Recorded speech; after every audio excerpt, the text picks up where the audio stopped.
So Five Nights at Freddy's recently celebrated its 12th anniversary, which makes me feel absolutely ancient thinking about how this game and this franchise has been a focal point of over half my existence on this godforsaken planet. But the big takeaway was that they are making Freddy Fazbear's Pizza into like a real restaurant, like a genuine permanent restaurant with all the music and the pizza and the big scary bunny up on the stage. Which is wild to me, because, like, we really have come a long way from this, haven't we? Also, yes, I know, I'm like a week late to this, shush. It was announced on FNAF's 12th anniversary last Saturday that they'll be opening up a real-life Freddy Fazbear's Pizzeria sometime in 2027, which if that's anything to go by, based on the projected release date of the games in the past, it'll be open in like 2 months. They first teased this by posting a random picture of a pizza on Twitter, which initially led me to believe that one of the Scott Games interns just got like a little hungry, got some Dominoes, and wanted to brag about it. But no, apparently they were munching on a slice of the Faz. But the real life Freddy Fazball's restaurant is going to be located in American Dream, which is apparently a shopping mall in New Jersey, a location that I can only assume that was determined by throwing darts randomly at a map of the United States. But hey, that's pretty cool for everyone in East Rutherford, New Jersey. They can go watch the Jets lose 21-6 and then be at the mall, ready just in time for the bite of 87? But no, the crazy thing is that the animatronics don't even want to work in New Jersey. How do I know this? They're tweeting it, of course. What, are you gonna tell me that these really aren't the beloved animatronics from Freddy Fazbear's Pizza?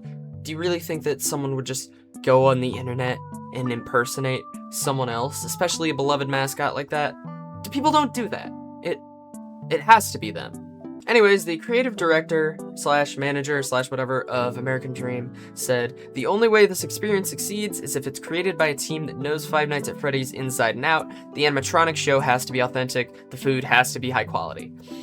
Which I personally object to. You see, I did a little bit of research, and at least according to the books, yes, I did find a comment from one of the 12 people who has actually read the books, the pizza is not even good. It's described as greasy and burnt and foul smelling, among many other things, so I'm not entirely sure that I would be lining up to try some of Dr. Fazbear's special sauce.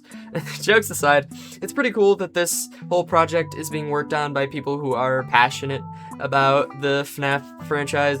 I just hope they're not as passionate as the real innovators of Freddy Fazbear's Pizza, if you understand what I mean. Which brings me to my next point. Do we not have, like, 35 games, 10 books that never mention 12 people have read, and a couple movies about why this really shouldn't happen? About why this, of all of the ideas in the entire world, is quite possibly the worst idea? All I'm gonna say is if there's a PR disaster or 1,000 in the next couple of years, just don't say that I didn't warn you.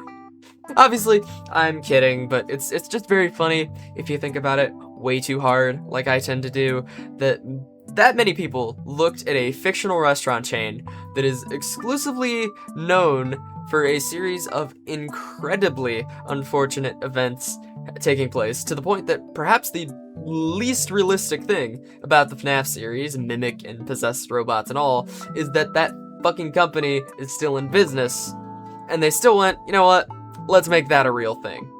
I don't know, whatever happens, I guess just don't let your kids go into the back room of that establishment. That would be my only advice. I joked about it earlier, but it really is wild how we've gone from all of those stupid, like, hoax pictures, like, oh, the real Freddy Fazbear's restaurant, to, like, an actual, real-life Freddy Fazbear's. Like, I remember seeing those Photoshop pictures when I was, like, 9 years old and had no frontal lobe. And now I'm almost 20 and have no frontal lobe, and the FNAF restaurant is like a real thing that's actually happening. It's surreal as someone who has, without exaggeration, grown up with this franchise. And yeah, I mean, I can't deny that I've somewhat fallen out of love with it, and I overall don't really like the direction that it's gone in this past number of years. but it'll always have a soft spot in my heart. And it's so cool to see how it's grown from being, you know, just some indie sensation to legitimately one of the biggest and most prevalent horror franchises in the world. Also, I do just want to mention that this bit took me like 4 takes to record because I kept hearing things knocking on my door, and I kept thinking that I was seeing my door open out of the corner of my eye. Freddy Fazbear might be in my house right now. Anyways, you're no fool. You and I both know that's not the reason why we're here. You think I care about the restaurant? Come on now. The real reason we're here, of course, is to talk about FNAF World 2. It's happening! Like 10 years in the making, dude. I'm legitimately so excited for this. FNAF World is such a fun game, and it's so long overdue for a sequel. I mean, there's not really much else that I can say about it at the moment, given that all we have is the single teaser image that they posted, which is obviously better than nothing. We at least have some form of confirmation. I think that the first game was like way too overhated at the time. I'm glad that the overall opinion has like kind of shifted and become more positive as time has gone on, because it's not groundbreaking or anything, but I've always been a pretty big fan of the game, and I'm excited to see what the sequel can do to kind of improve and build upon the original.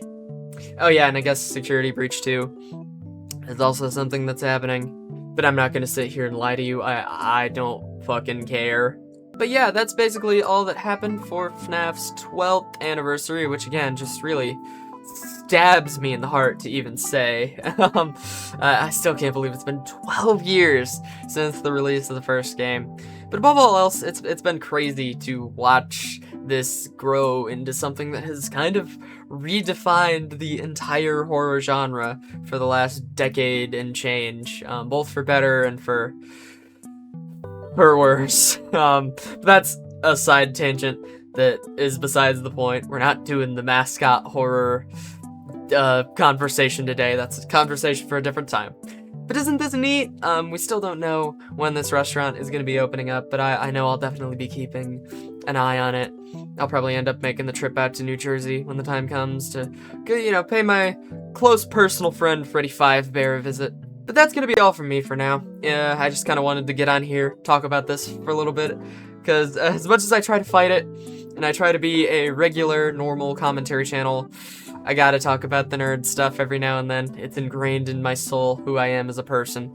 So if you liked the video, leave a like. If you subscribed the video, leave a subscribe. Let me know what other nonsense you want me to talk about here on this channel. Sorry this video is like a little bit shorter and more thrown together than usual. I might try and post next Sunday to make up for it. We'll see, honestly. But till next time, I'm out of here.